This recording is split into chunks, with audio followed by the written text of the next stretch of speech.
Ashamaa harka fuunee akkam jirtu kabajamoo daawwattootaa fi hordoftoota Qubee TV. Nageenyi keenya kabajaa lafa jirtan maratti isin haa qaqqabu. Kun qophii addaati. Qophicha qopheessuun kan isin biraan ga'u ani Addisuu Buluutii. Hanga xumura qophii keenyaatti nu duukaa bu'aa.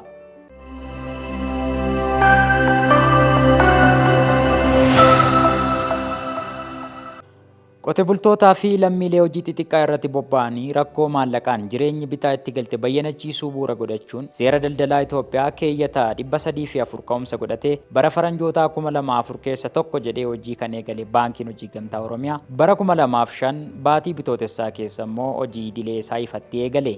Hojii isaa irratti cichuun kaayyoo isaa ganamaatiin qote bulaa fi lammiilee jireenya sadarkaa gadii irratti argamaniif madda maallaqaa kan ta'e baankichi milkaa'ina gaggaarii galmeeffachuun baankota sadarkaa biyya keenyaatti dhiibbaa uumaa jiran keessaa isa tokko ta'ee jira. Baankiin hojii gamtaa Oromiyaa yeroo ammaa kana dameewwan isaa guutummaa biyyattii keessatti diriirfatee kan jiru yoo ta'u, lammiilee galii gadi aanaa argatan utubuun gara warraaqsa diinagdeetti galchuu isaa hordofee maamiltoota miiliyoonaan lakkaa'amanis horatee jira. Sadarkaa biyya keenyaattis baankilee dhuunfaa jiran keessaa beekamtii adda durummaa ta'es argachuun hamma maallaqaa kuufatee qabuunis sadarkaa adda durummaa irratti argama. Akkuma ka'umsaa fi kaayyoo isaa ganamaan qote bulaa fi lammiilee galii gadi aanaa qaban diinagdeen of dandeessisuuf hojjetu baankichi lammiilee biyyattii rakkoo harka namaa fi uumamaan itti dhufteef deeggarsa garaagaraa yeroo garaagaraatti taasisuun qalbii hawaasa biyyattii keessa jira. Rakkoolee hawaasummaa yeroo garaagaraatti hawaasa biyyattiis ta'e mootummaa mudatan humnaa guutuun bira dhaabbatee irraa qolachuun aantummaa isaa yeroo adda addaatti mul'isuu irratti argama. Kana keessaa tokko immoo gargaarsa baankichi lammiilee Booranaa sababa hongeetiin miidhamaniif taasisee isa hangafaati. Gama diinagdee biyyattii fooyyessuutiinis lammiilee biyyattiif madda maallaqaa ta'uun lammiin jireenya of ga'e jiraachuu irra darbee guddina utubaa diinagdee biyyattiif shoora isaa akka baatu taasisuu irratti argama. Baankiin hojii gamtaa Oromiyaa baankilee biyya keenya keessatti argaman keessaa hojimaata isaa keessatti bu'aalee teekinooloojii hammachuutiinis adda dureedha. Bu'aalee teekinooloojii baankichi maamiltoonni isaa akka itti fayyadaman taasise keessaa warreen ijoo ta'an kanneen akka tajaajila sirna bittaa boba'aaf kan gargaaru tajaajila Kuupee Ibirr, Kuup Chaappaa Giraam, Telegiraamii irratti haala salphaa fi nageenyi isaa eeggameen maallaqa erguu, biyya keessaa fi alaa fudhachuu akkasumas kaffaltii raawwachuun karaa ittiin danda'amu, kaardii baankingii fi tajaajilli liqaa dijitaalawaa michuu tokko qabxii duwwaan yookaan zeeroon isa tokkodha. Tajaajilli liqaa dijitaalawaa michuun tooftaa tajaajila liqii dijitaalawaa ga'umsa maamilli liqii kaffalachuuf qabu irratti bu'uureeffatee intarpiraayizoota maayikiroo xixiqqaa fi giddu galeessaaf dhiyaatedha. Tooftaan kenna liqii kun liqeessitoonni liqii kana kennuuf foormaa jiru irratti hundaa'uun akka murteeffatan kan gargaaruu fi intarpiraayizichi guddachuuf humna qabuu fi foormaa jiru kan sakatta'udha. Tajaajilli liqaa michuu baankiin hojii gamtaa Oromiyaa kalaqe kun danqaawwan kenniinsa liqaa intarpiraayizoota maayikiroo xixiqqaa fi giddu galeessaa waliin wal qabatan hubachuun haala qabatamaan mul'atan irraa akka aanamu kan dandeessisudha. Baankichi tajaajila liqaa dijitaalawaa michuu tokko qabxii O bara faranjootaa 2022 keessa dhaabbata teekinooloojii kiffiyyaa faayinaansii waliin ta'uun hojiirra kan oolche yoo ta'u, tajaajila kanaan lammiileef liqaa wabii hin barbaannee fi biyya kanatti baratamaa hin taaneen maallaqa liqeessuun jireenya guyyuu lammiilee utubuu erga jalqabee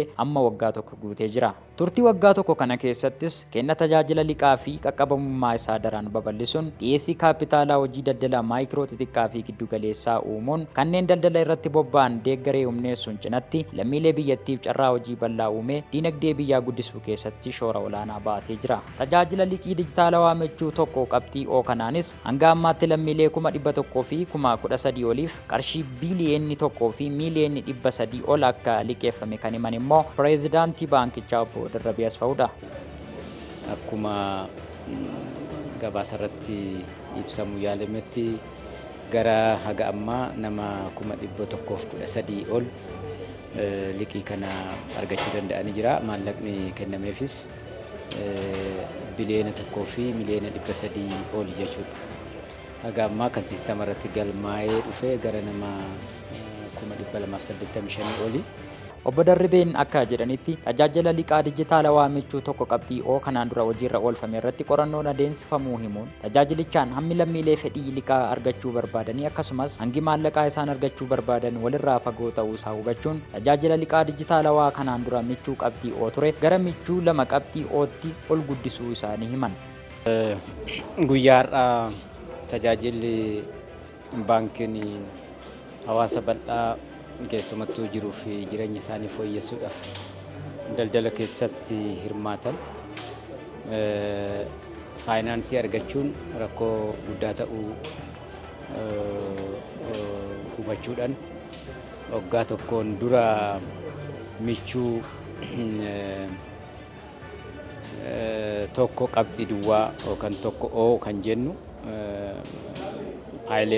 sadarkaa paayiletiitti calqabnee turre. Sadarkaa sanirraa ka'uudhaan nama baay'ee faayinaans gochuun danda'amee jira. Tajaajiloonni teekinooloojii liqaa dijitaalawaa baankichi guyyaa kaleessaa ifoomse kunneenis teekinooloojii tajaajila liqaa gaaffin liqaa fi dhiyeessii isaa salphaa ta'e akkaataa ulaagaa fi iyyannoo liqaa maamilaa xiinxalee yeroo gabaabaa keessatti kaapitaala hojii daldalaa guyyaa torbanii fi ja'an maamiltoota dhuunfaa fi intarpiraayizoota maayikiroo xixiqqaa fi giddu galeessaaf kan mijeessudha.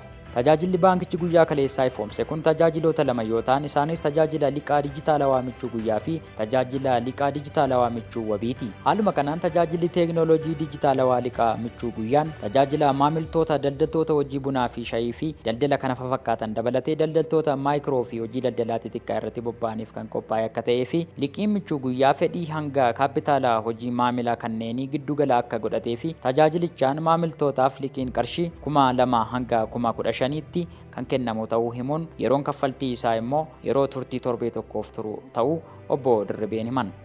Guyyaa kan jennu kan namni guyyaa ittiin hojjetee oolu, guyyaa ittiin hojjetee galgala deebisuu, barii deebisuu ni danda'a. Garuu guyyaa kan ittiin oollatu namni magaalaa keessatti gabaa irratti gulliit irratti waa daldalu kan karaa irratti buna danfisu waan xixiqqaa namoonni hojjetan kuni guyyaa jennee kan heeyyamneedha.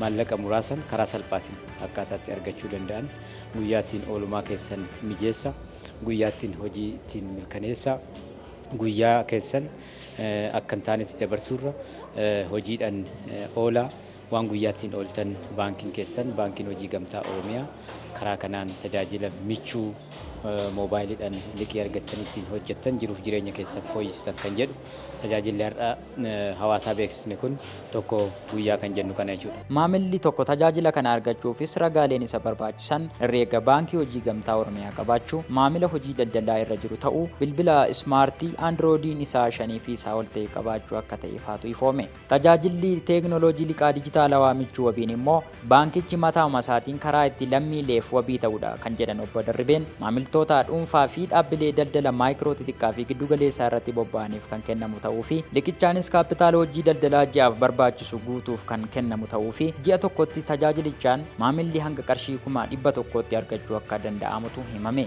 Kan lammataa wabii jenna. Egaa ka biyya keenya keessatti akkuma beekamu liqii argachuudhaaf namni qabeenya qabaachuu qaba, wabii qabsiisuu qaba. Wabii nafee nu'uu wabii isinii taanee hojjettanii kan jedhu wabii keessan kan isinii ta'u wabii jennee kan warra daldala xixiqqaa keessa fi hojii xixiqqaa keessa jiranii kan heeyyamnedha. Kuni gara birrii 550 haga 100,000 kan ga'u jechuudha wabii. Kuni namoonni guddina keessatti waan xixiqqoo hojjetanii maallaqa dhabuudhaan duubatti hafanii rakkatan akkaataa ittiin of fooyyessuu danda'an, daldala isaanii babal'isuu danda'an jennee kan kennamudha.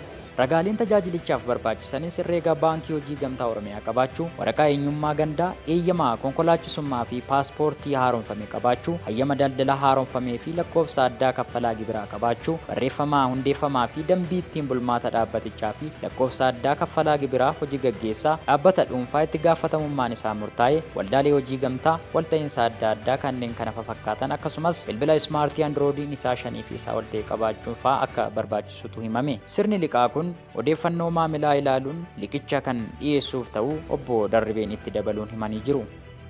Ulaagaan lachiifuu taa'ee jira. Kan guyyaa baay'ee salphaadha.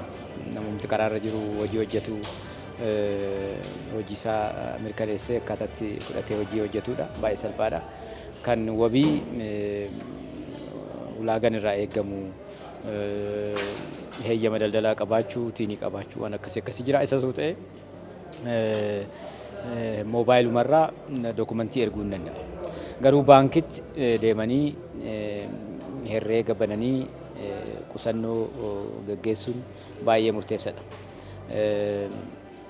Maallaqichis kan galu herreegatti waan ta'eef namoonni liqeeffatan dursanii yeroo herreega bananii baankii wajjiniin calqabanii gaarii ta'a. Erga calqabanii boodas garuu herreega banuun dirqama. Herreega banuun maallaqni bakka itti galu herreega irratti waan ta'eef herreega isaaniitirraa gara waaleetii isaanii fudhachuu hin danda'u, gara akkaawuntii biraa fudhachuu hin danda'u, kaffaltii nama adda addaatiin deemsisuu hin danda'u jechuudha. Sagantaa tajaajilicha ifoomsuu baankichaa guyyaa kaleessaa irratti ministeerri deetaan ministeera hojii fi ogummaa obbo Nugusuu Xilawun, hojii gaggeessitoonni baankichaa kanneen biroo fi keessummoonni affeeraman biroon argamanii kan turan yoo ta'u, saganticha irratti maamiltoota tajaajila liqaa dijitaalawaa michuu kanaan dura ture yeroo jalqabaaf itti fayyadamaniif badhaasni gosti garaagaraa kennamee jira. Michuudha maqaan koo Margaa Dabareen jedhama. Iddeen hojii kiyyaa sabbata kutaa magaalaa Shaggar keessa jechuudha. Achi michuu jechuun immoo sirruma michuudhuma. Michuu jechuun michuu yeroo rakkina kana keessatti fayyadamne rakkoorraas itti tollee badhaafamaas taane. Tajaajilamaa yeroo jalqabaate baankii naannoo kiyya jirurraa. Kanaaf iddoo sana dhufanii mana kiyyallee ilaalanii maalis godhanii miidiyaan hundallee fudhatanii har'ammoo akkam badhaafamu irratti yaaman. Tajaajilli isaa wanti hundi salphaadha. Waanuma mana keettis raawwattu baankii deemu waan si barbaachisu miti. Appilikeeshiniin fayyadamtaa, moobaayiliidhaan deebistaa, liqeessis immoo ofuma keetiif appilaayi godhatta. Qophii addaa keenya tajaajiloota baankiin hojii gamtaa Oromiyaa guyyaa kaleessaa maamiltoota isaatiif ifoomse irratti bu'uureffachuun isiniif dhiyeessine kana fakkaata ture. Qophicha dhiyeessuun kan isin faana ture ana Addisuu Muluutii, ogeessi kaameraa Zaabiloon Abbabeetii, qophiilee qubee TV afaan waliin turtii gaarii qabaadhaa. Baankii hojii gamtaa Oromiyaa jijjiirama guddaaf kan onnate.